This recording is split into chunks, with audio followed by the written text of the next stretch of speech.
तक रेगिस्तान दिखाई देता है जिसमें हमें एक बड़ा सा जहाज दिखाई देता है। वहां सिर्फ इंसान ही नहीं, राक्षस और कुछ जीव जंतु भी थे और वहां हमेशा लड़ाई झगड़ा चलता रहता था। अब एक दिन एक राक्षस इन लोगों के जहाज पर हमला करता है। वह पूरे जहाज को नष्ट करने लगता है और योद्धाओं को भी मार डालता है। एक आदमी था जो योद्धाओं को शिक्षा देता था, यानी उन्हें राक्षसों से लड़ने का तरीका बताता था। वह उनका मालिक था, फिर भी वह राक्षस को नहीं रोक सका और जहाज पर मौजूद एक और लड़का जिसका नाम हंटर था, राक्षस से लड़ते हुए जहाज से गिर जाता है। अब हम देखते हैं कि गिरने के बाद सौभाग्य से वह बच गया, लेकिन उसके साथ ही बहुत दूर जा चुके थे। अब हम असल दुनिया का दृश्य देखते हैं जिसमें सेना की एक महिला कैप्टन अपने कुछ सैनिकों को ढूंढ रही है। रास्ते में उन्हें कुछ पत्थर मिले जिन पर अजीबोगरीब बातें लिखी थीं जिन्हें वे समझ नहीं पा रहे थे।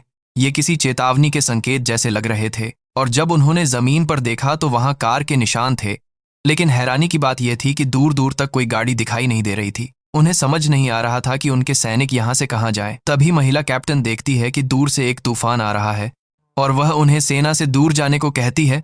अब वे सब वहां से निकलने लगे। फिर वे पत्थर जिन पर कुछ लिखा था चमकने लगे।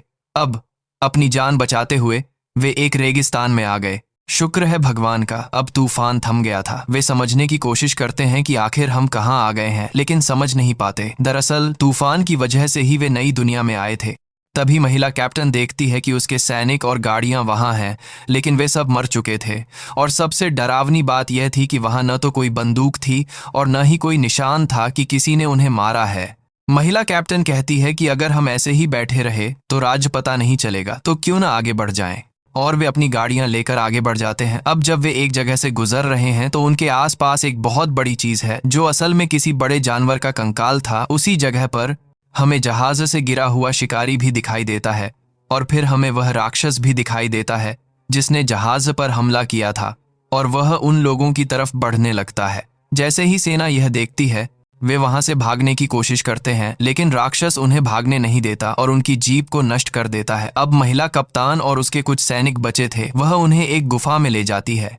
उन सबको न पाकर राक्षस जमीन के अंदर चला जाता है, लेकिन दूसरी तरफ ये लोग गुफा में देखते हैं कि मकड़ी जैसा एक राक्षस उन पर हमला करने वाला है। यह देखना बहुत डरावना था। वह महिला कैप्टन को पकड़ लेता है और उसे घायल कर देता है। तभी एक सैनिक उसे गोली मारकर वहां से हटा देता है और अब वह मकड़ी बदला लेने के लिए अपने दूसरे साथियों को भी साथ ले आई थी और मकड़ी के हमले की वजह से महिला कैप्टन को होश भी नहीं आ रहा था। तो सब सोचते हैं कि शायद वो मर गई है और अपनी जान बचाने के लिए वहां से बाहर आ जाते हैं। अब हम देखते हैं कि वो गुफा में अकेली रह गई थी, लेकिन जब उसे होश आता है तो उसे अपने दूसरे साथियों की आवाज सुनाई देती है। लेकिन तभी हम देखते हैं कि मकड़ी जैसा राक्षस फिर से आ जाता है और उस पर हमला करके उसे अपने साथ ले जाता है। जब उसे होश आता है तो वह देखती है कि वह एक अजीब जगह पर है जहां चारों ओर हड्डियां बिखरी हैं और बहुत गंदगी है और उसे वहां अपने साथियों और दूसरे सैनिकों की लाशें मिलती हैं। तो वह समझ जाती है कि यहाँ सिर्फ वही बची है। अब महिला कैप्टन को एक तरकीब सूझती है और वह सिपाही के बैग से वो फ्लेयर लाइटें निकालती है जिनकी रोशनी से वो राक्षस डर जाते थे और फिर वह अपनी जान बचाकर वहां से निकल आती है। अब वह चलते चलते रेगिस्तान में वापस आ गई है और वहां उसे वही जहाज दिखाई देता है जिसे फिल्म के शुरुआती दृश्य में एक राक्षस ने नष्ट कर दिया था। तभी हंटर वहां आता है और वह उसके पास आता है और उसे पकड़ लेता है और उसे उस जगह ले आता है जहां वह पहले रहता था। और वे रात में बहुत सुरक्षा में रहते हैं क्योंकि वे राक्षस रात में ही बाहर आते थे। अब सुबह हंटर कैप्टन को एक जगह ले आता है जहां दूर से तूफान दिखाई दे रहा था। कैप्टन सोचती है कि अगर वह तूफान से इस दुनिया में आई है तो इस तूफान में जाकर वह वापस असली दुनिया में जा सकती है, लेकिन ये काम बहुत मुश्किल था क्योंकि वहां एक बहुत बड़ा राक्षस था जिसने उस जहाज को नष्ट कर दिया था। अब यहाँ उसे और हंटर को समझ आ गया था कि उन्हें एक दूसरे का साथ देना होगा, वरना उनमें से कोई भी अपनी दुनिया में वापस नहीं जा सकता। और फिर वे मिलकर योजना बनाने लगते हैं। वह कहता है कि सिर्फ एक राक्षस ही दूसरे राक्षस को मार सकता है और वो मकड़ी जैसा राक्षस बहुत जहरीला है और उसके एक तंतु में इतना जहर है कि वो उस राक्षस को मारने के लिए काफी है, तो हमें बस उसकी जरूरत है।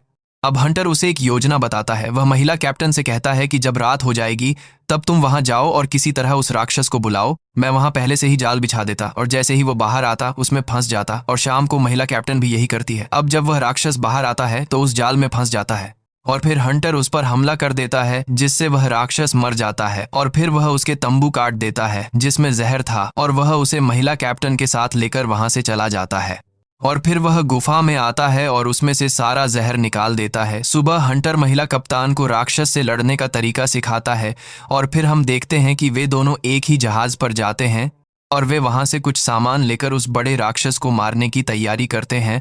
अब वे दोनों रेगिस्तान में पहुंचते हैं और वहां उन्हें वह बड़ा राक्षस दिखाई देता है।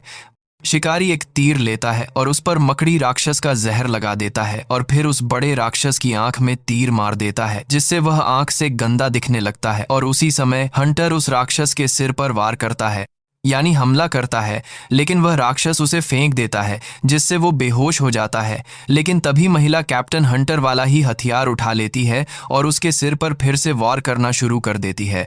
और यहाँ हम देखते हैं कि वह राक्षस मर चुका है और अब हंटर बेहोश था। अब उन्हें उस मीनार पर जाना था जो तूफान के पास दिखाई दे रहा था, जिसकी वजह से वे वापस असली दुनिया में जा सके। अब चलते चलते वे एक ऐसी जगह पहुंचे जहां हरियाली थी, मतलब वहां पौधे और पानी थे, और सबसे बड़ी चीज थी खाना, और कुछ छोटे जानवर भी थे।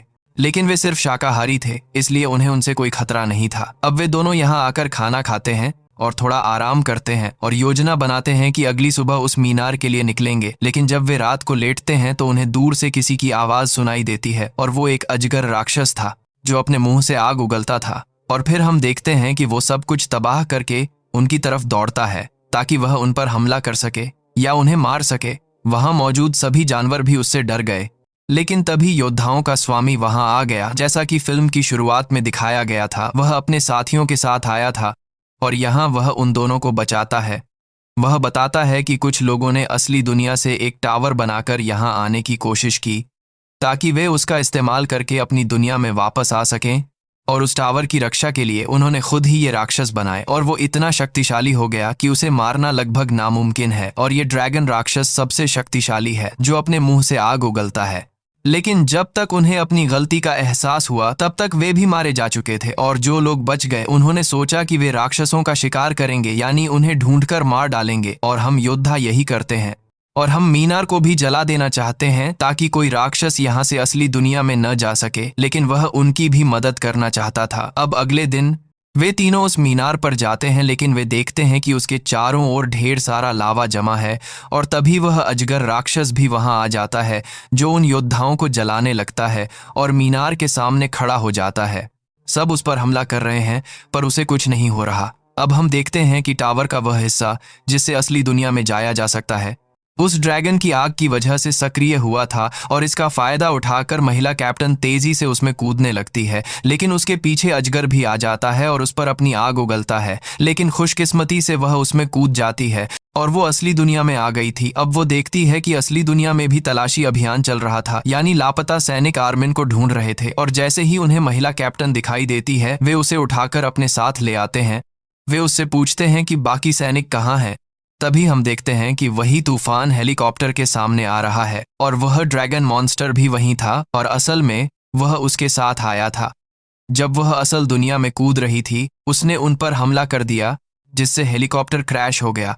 लेकिन वह महिला कैप्टन उस हेलीकॉप्टर से बाहर आ जाती है और वह बच जाती है। लेकिन वह ड्रैगन राक्षस अभी भी उसके सामने था, लेकिन आखिरकार वो कप्तान थी, तो वो सोचती है कि मैं उससे बिल्कुल नहीं डरूंगी और मैं उससे मुकाबला करूंगी। जब वह अजगर अपना मुंह खोलता था तो हवा में जाकर उसके मुंह में गैस बनती थी, जिससे वह आग जलाकर उसे बाहर फेंकता था। लेकिन यहाँ जैसे ही वह मुंह खोलता है और उसके मुंह में गैस होती है, महिला कैप्टन एक सिरे पर आग लगाकर उसके मुंह में फेंक देती है, जिससे आग उसके मुंह और पूरी गर्दन में फैल जाती है। और वो खुद इस आग से तड़प रहा था क्योंकि उसके पास अपनी आग नहीं थी। वो सोचती है कि शायद उसी ने उसे मार डाला है और वह बहुत खुश होती है। लेकिन तभी वह अजगर फिर से उठ खड़ा होता है और उस पर हमला करना शुरू कर देता है। लेकिन तभी वहां शिकारी भी आ जाता है और एक तीर से बम रख दिया जाता है और उस पर तीर चलाता है। तीर सीधा उस पर लगता है और एक बहुत बड़ा धमाका होता है, और इस धमाके से राक्षस की गर्दन ही नहीं बल्कि उसका पूरा शरीर जलने लगता है, जिससे वह और भी ज्यादा तड़पने लगता है और आखिरकार वह यहीं मारा गया। अब शिकारी और महिला कप्तान बहुत खुश थे कि उन्होंने इस राक्षस को मार डाला। तभी गुरु वहां आते हैं और कहते हैं कि मुझे बहुत खुशी है कि हमने उसे मार डाला और हम असली दुनिया में आ गए। तभी वे देखते हैं कि एक और तूफान उनकी ओर आ रहा है, तो वे समझ जाते हैं कि उस जगह से कोई राक्षस उनकी दुनिया में आ रहा है। इसलिए महिला कैप्टन कहती है कि हमें जल्द से जल्द उस रास्ते को बंद करना होगा। अब जो राक्षस वहां आया था तीनों एक दूसरे के सामने थे और तीनों उसे मारने के लिए उस पर हमला कर रहे थे। तभी हम देखते हैं कि एक आदमी उस पर नजर रख रहा है और इसी के साथ मॉन्स्टर हंटर फिल्म खत्म हो जाती है।